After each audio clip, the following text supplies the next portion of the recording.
Cooperative system అనేది రైతుల యొక్క భాగస్వామ్యంతో నడిచేటువంటి వ్యవహారం. వాస్తవానికి రైతులందరూ కలిసి సమిష్టిగా నిర్ణయాలు తీసుకొని రైతులకి అవసరమైన సమయాల్లో ఫైనాన్షియల్ అసిస్టెన్స్ రుణాల రూపంలో కానీ లేకపోతే ఎంత పరికరాలు కొనుగోలు కానీ ఇచ్చేటువంటి ఒక బహుతరమైనటువంటి సంస్థ.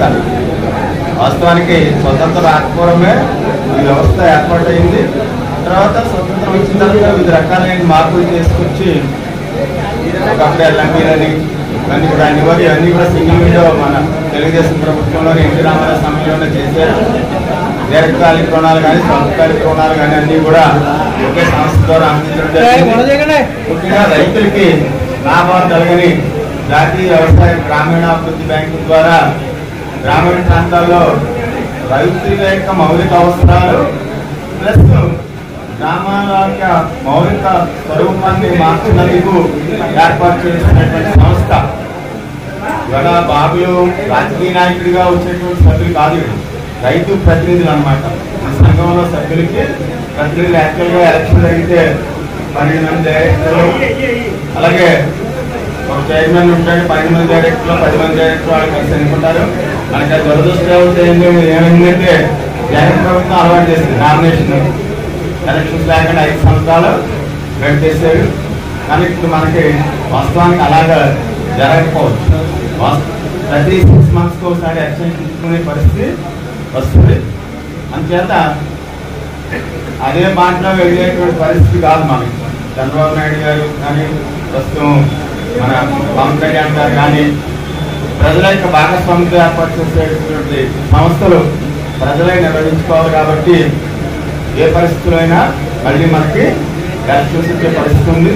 అంటే గతంలో కాకుండా రైతులు వాస్తవ రైతుల యొక్క అవసరాలు సిస్టమేటిక్గా జరిగేటువంటి వ్యవహారాన్ని చేసి రైతులకి విస్తృత ప్రాతిపదికన సహాయం చేయవలసిన అవసరం ఉంది. అందరితోటి బాగా ఉండాలా, అందరూ సమానంగా చూసుకున్నప్పుడే ఆ వ్యాపారం సాగుతుంది.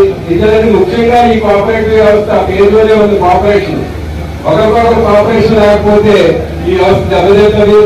అంటే గతంలో నేను ఈ కోఆపరేటివ్ లో డైరెక్టర్ చేశాను, కానీ అంత బరువు దీని మీద పెట్టే పరిస్థితి అప్పుడు నాకు లేదు. కానీ రాబోయే రోజుల్లో కంపల్సరిగా పెట్టాలి. మరొక విషయం ఏంటంటే ఇప్పటికే మన సొసైటీ సభ్యులు 5,001 మంది ఉన్నారు. 5,001 మందిలోని మెంబర్ల తాలూకు షేర్ క్యాపిటల్ 1,25,00,000 లోనింగ్, 1,750 మందికి లోనింగ్ 9,81,00,000. అది 7% వడ్డీ మీద ఇచ్చిన రుణాలు. అదే ఎల్టీ లోన్లు 98 మందికి 3,84 మందికి 3,84,00,000 ఇచ్చారు. అది 12.5% వడ్డీ చూపించారు.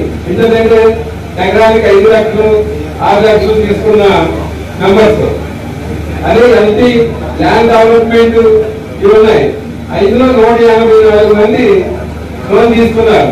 3,90,00,000 రూపాయలు వాళ్ళకి లోన్ ఇచ్చాం.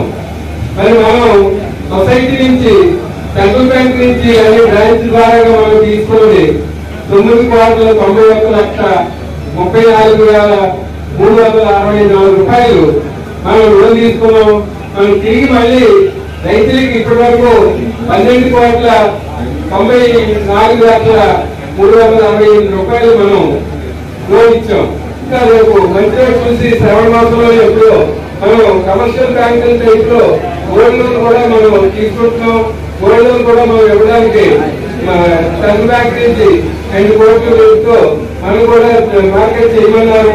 ఇదే కాకుండా వ్యవసాయదారులకు ఉపయోగపడే మెన్యూలు పూర్వం నా టైంలో వ్యాపారం అన్ని డీలర్షిప్ చేసి బ్యాంక్ మెన్యూలు అమ్మేవారు.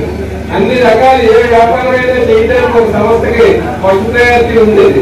మరి ఆ రోజు సివిల్ సప్లై దగ్గర నుంచి మెన్యూలు అన్ని కూడా జరిగేవి. మరి రాగాను గవర్నమెంట్ మార్గంలో మరి ఏది కూడా చేయడానికి అవకాశం లేకుండా చేశారు. కానీ ఇది పూర్వం వైపు తీసుకొచ్చి మన రైతులందరికీ కూడా ఉపయోగపడేలాగా నేను మీ అందరికీ కూడా సేవ చేస్తానని చెప్పి సభాముఖంగా తెలియజేసుకుంటూ మీ ముగ్గురు కూడా రైతులందరికీ కూడా మంచి విధంగా ఈ బ్యాంక్ మంచి పదవులు పొందాలని చెప్పి మనస్ఫూర్తిగా కోరుకుంటూ బాబుగా గురించి ప్రత్యేకంగా చెప్పాల్సి లేదు. ఈ గ్రామానికి సర్పంచ్ గా పనిచేశారు అనుకూల నాయకుడు, అలాగే మాజీ ఎంపీపీ గతంలో కూడా ఎంపీపీ చేశారు. ఎంపీపీ చేసినప్పుడు కూడా ఈ మండలం అనేక పరిచయాలు కూడా ఉన్నాయి. ఈ బ్యాంక్ ఏ నీళ్ళు కావాలో కూడా వాకులు ఆ శాఖలు కూడా పనిచేస్తారని చెప్పి ఆ చైర్మన్ గారు ద్వారా ఈ బ్యాంక్ ఇంకా 13 కోట్లు ఉంది, 30 కోట్ల వరకు టర్నోవర్ అయ్యే విధంగా మనందరూ కూడా రైతులందరూ కృషి చేయవలసిన అవసరం ఉంది.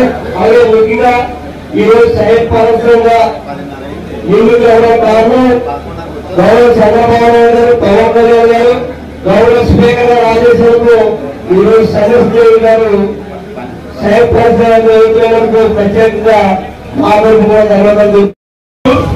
20 సంవత్సరాల తర్వాత మళ్ళీ మనం ఈ బ్యాంకులో అడిగడం జరిగింది. అంటే లోన్లు వచ్చేవాళ్ళు కానీ వాళ్ళ స్పోర్ట్స్ వ్యవహరించేవారు.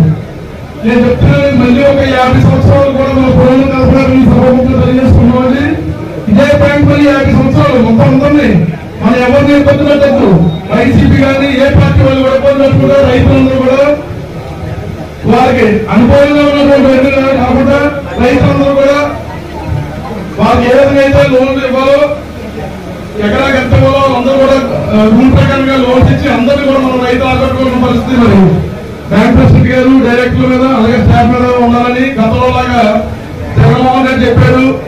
అలా నాయకులు చెప్పాలని ఎవరి మీద కూడా వ్యాసించొద్దు, ఎవరిని కూడా మనం తెలుసుకోవచ్చు.